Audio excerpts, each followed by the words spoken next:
Okay, the classy country lock-up contained a single bed, a cot, 3 thick clean blankets, a wash basin, and a genuine toilet. See, most jails had shit buckets, but this had a genuine toilet in Wagga. A pile of comic books were on the bed, 14 Phantom comics. Back then they had issue numbers. So like a kid at Christmas, I searched the covers for the issue numbers and arranged them in order. And I recalled my childhood sprawled on the floor turning pages as Mum worked her Singer sewing machine. Anyway, wrapped like a baby in the nice clean blankets, I joined the Phantom, Ghost Who Walks, Man Who Cannot Die, in the Skull Cave, with the Bandar Poison Pygmy people. Reading and dozing and reading and dozing. It was an enjoyable night. At 2 a.m, a young constable looked in and he said, "We've checked with Adelaide. You're free to leave if you like, but if I were you, I'd stay till morning." I agreed. Back on the road in the morning, a new shift of cops gave me a gigantic breakfast and then they unlocked me cell and they said, "See ya." Back on the road, I met a fruit picker who'd been fired for getting drunk too often. "I was flirting with the boss's wife," he bragged, and he told me a good thing. We call it a good lurk. In Labor Party states like this one is, you go to a cop shop in any country town and the coppers will give you a 30 shilling food voucher. You got to tell them you're travelling through looking for work. It's called a track ration and you can only get it once. You can't buy tobacco or booze with it, only tucker. Tucker is food. I thanked him for the information, and in Goulburn, almost shaken with fear that I might get arrested for vagrancy, I gathered my courage and fronted up to the desk sergeant, and he was quite nice, and he wrote one out. And next morning I arrived in Parramatta, which is about,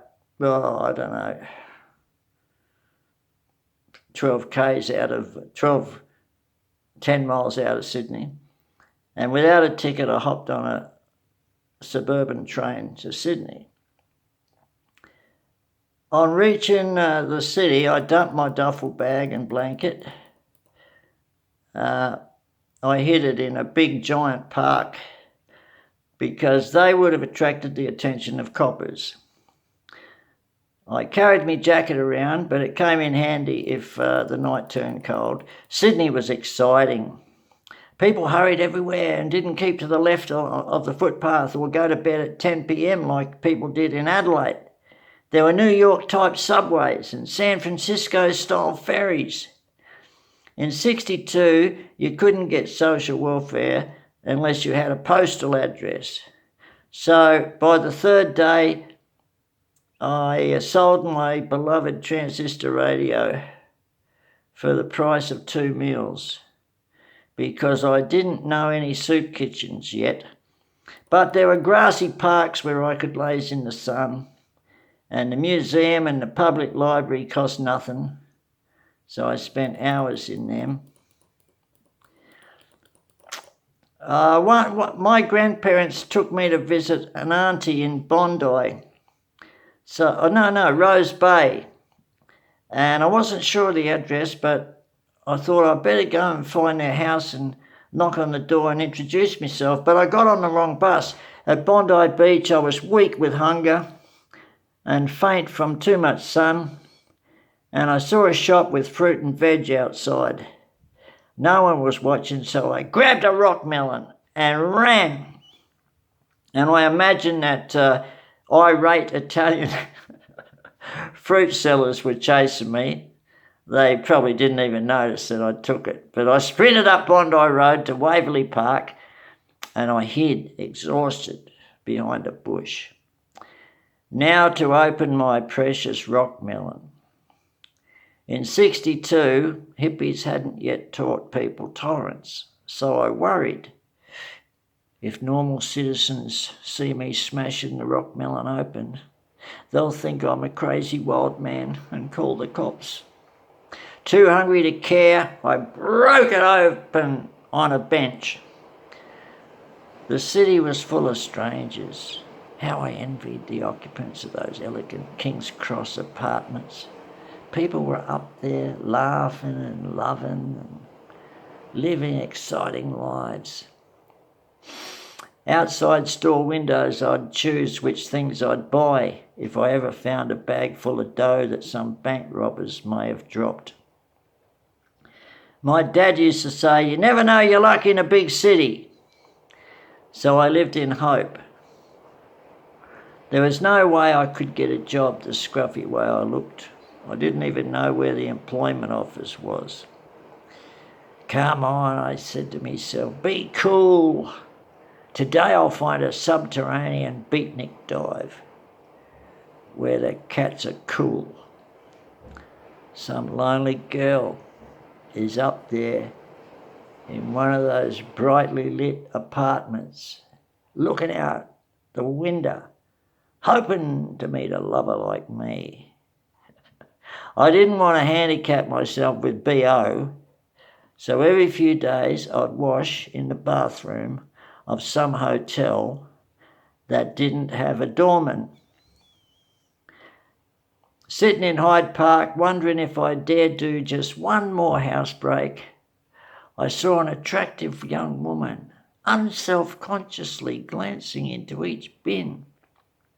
She reached in and extracted something, and I thought, wow, she's so uninhibited, so unconcerned with what people think. What great characters live in this city. I wish I had the guts to explore bins blatantly. And I imagined myself and bin raider girl living in a Hawkesbury River cave and catching fish. We'd be crazy in love. And if we had a child, the kid would grow wild and free. We'd pick up pieces of cloth along the highway and wash them and use them as nappies. In Rushcutter Bay Park, near King's Cross, beside 2 tennis courts, I found a tennis pavilion. The players turned off the lights and left at 11 p.m. It had a roof and 3 brick walls and was inside a 10-foot high wire link fence with a locked gate. So at midnight I'd climb over and sleep on one of the 3 benches around a table. I felt secure. The newspapers that week told of some nut going around the park stabbing old vagrants. So I kept me back to the wall and I carried a big stick, pretending it was a walking stick. I was young, and if I caught the bugger, I'd be a hero.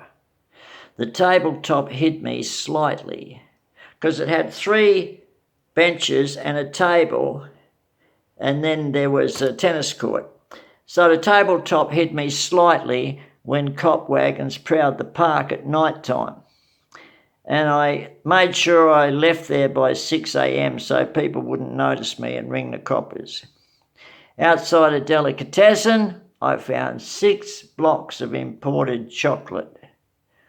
They were a bit old, but still tasted like chocolate, and I walked along eating like a rich person and meditated on luck. And then I headed for the public library to read beat literature and Buddhism.